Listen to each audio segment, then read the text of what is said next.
So it's not something I'm like, oh. Yeah. It's just like, oh. Yeah, it's like, Hey guys, I'm Chen. And I'm Payton. And today we're going to be talking about some slightly annoying things that we've found in Korea. So we love Korea. We've said this so many times, we love Korea, but there are some things that we don't hate it. It's just like a little bit annoying. A little annoying. So first one, there are no trash cans, like anywhere. Public trash cans. Yeah, public trash cans. Like you go No out, trash cans in Korea. like you go outside, you're like walking, maybe you get a snack or a drink or something, and then it's like, okay, I need to throw this away, but there's no trash can. So a lot of times you'll find like it'll just be a pile of garbage. And you can like sink your garbage in that bag. Yeah. Or there's occasionally like next to a bus stop, there'll be trash cans. Or in the subway stations. But it's not every bus stop. Yeah. And like, what if I don't need to go to the subway station? Yeah. The second thing, so I've talked about this a lot recently, and I don't know how it came to discussion, but now it's like top of mind for everything. But like the lack of fruit varieties. And I'm not talking about like lack of like, there's like strawberries and apples and stuff like that. But just like how in the States, there's so many different kinds of apples we have. Like, you want your Red Delicious, you want your Fuji, you want your like Pink Ladies, Honey Crisp. Oh. Here they have basically like 1 to 2 kinds of apples. Like we say like, do you want a Honey Crisp, do you want a Fuji apple? Let's just say like apples. And because there's really just like the one kind, and it's like this big one. It's just a red apple. Yeah, red apples. There's no like really green apples here either, or yellow apples. Now I'm just gonna go to a rant about different kinds of apples I miss.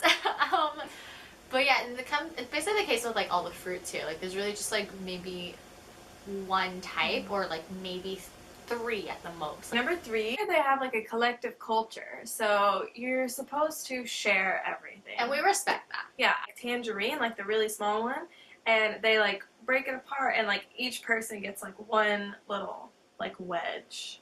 I could pound back like a bag of tangerines by myself. I respect it, and like it is really nice to like share your food with everyone, but you know, sometimes I just feel a little selfish and I want my snack to myself. Joey doesn't share food! The next thing, so we call this, I love to call it the hand job soap. And in Korea, sometimes you won't even find soap. And if you're lucky, you'll find the hand job. In public bathrooms. In public bathrooms. And it's like that soap that comes on like a metal pole. You just have to like wet your hands and like get the soap. Alright, next.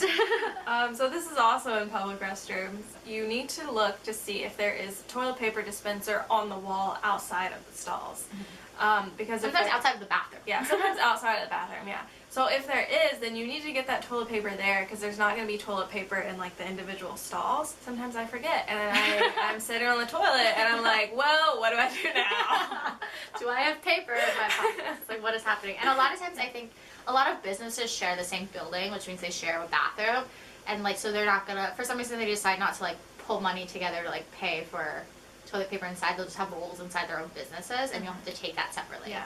But that's also like awkward. Yeah, it's like, don't look at how much toilet paper I'm taking.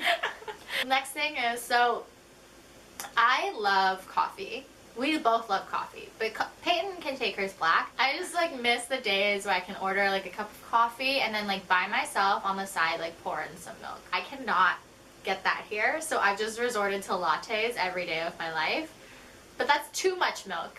So I'm in this weird limbo of whether I go black or like oversaturated and becoming like basically lactose intolerant. You can probably like ask if you can just like get a little milk. You have to like explain like why and like it's just like this is like an actual thing that people do, and they're like, I don't know. They're like, no, weird. They'll be like, no, so you want a latte? And I'm like, no, I'm just like a little, just. So I just gave up, and I've just been drinking lattes the rest of my life here, which is fine. It's just like, come on. Next, so if you buy like bread or chips or basically anything like here, a corn dog that oh my god. Okay, so anything that you would think would be a savory food, it's probably gonna have sugar on it. Like salty savory foods that you would think of back home, they probably have little Yeah, it's sugar actually on like really hard to find like salty foods here.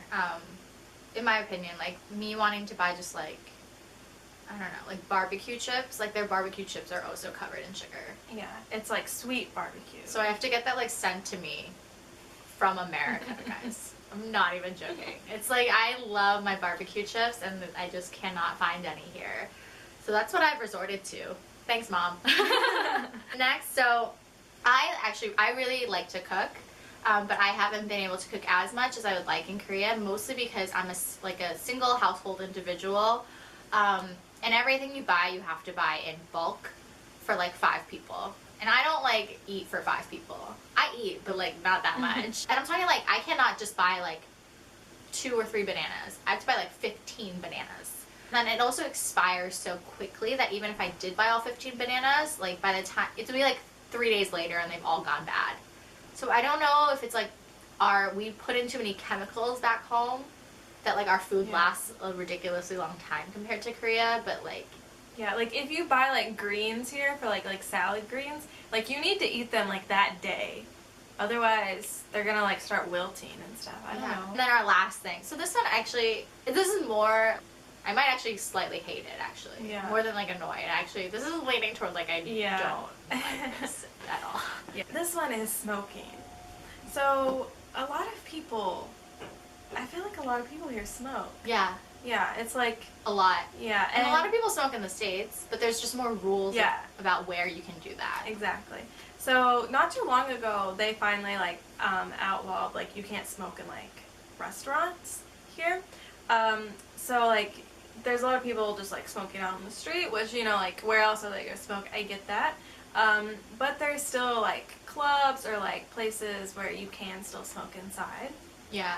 In the clubs, they'll smoke inside, and there's not enough ventilation, so you're literally just breathing in secondhand, like vigorously. I feel like maybe it's more like here, whereas like in the 90s, it was much more common for people to just like smoke anywhere back in the States. And that's like how it is here now. Like I remember like being a kid and like restaurants or like cafes had like a separate like room for smoking. You didn't go outside, it was just like a room. And a lot of places have that now. Yeah, like cafes. Like you'll go in a coffee shop, like a random chain coffee shop, and they have smoking rooms, but like in the building. Yeah. So like it's separated, but when people open the door to come out, like the smoke comes out. Yeah. They have to leave the room so Yeah. the smoke comes out. Yeah. So I just, secondhand, not my favorite. Again, we've said this in our other videos, we love Korea, but just, I like to make everyone cognizant of these things that happen. Like, don't be surprised. Just, make sure you're ready to, like, tolerate them, if anything. Give me some of that. So, today we're talking some of the things we do love in Korea are face masks. My pick for the first one is Mediheel, and this one is you basically put on the mask and you take it off, and up here you have an extra capsule of like essence, and you put that on after, and it makes you extra moisturized and beautiful. And it's really good for winter because the winter has been killing my skin with like the amount of heaters that are going on, and then like the dry air inside, and then you go outside and it's freezing and then drying your skin out even more. And this one is a red tension firming lifting mask. So get all that lifting action in there. Yeah, if you want to like anti-wrinkle yourself, it's literally just like pulls your skin up, supposed to, make you sag less with your face. It targets here under your eyes and then around your mouth where you have like smile lines. So if you're worried about those things happening, definitely check out this lifting mask. Let us know which would you rather. Definitely mine. Or both. I would say get both. Just get both. You know what? Just mask away. Alright guys, that's it from us. Don't forget to like, comment, and subscribe. And we'll see you guys next time. Bye!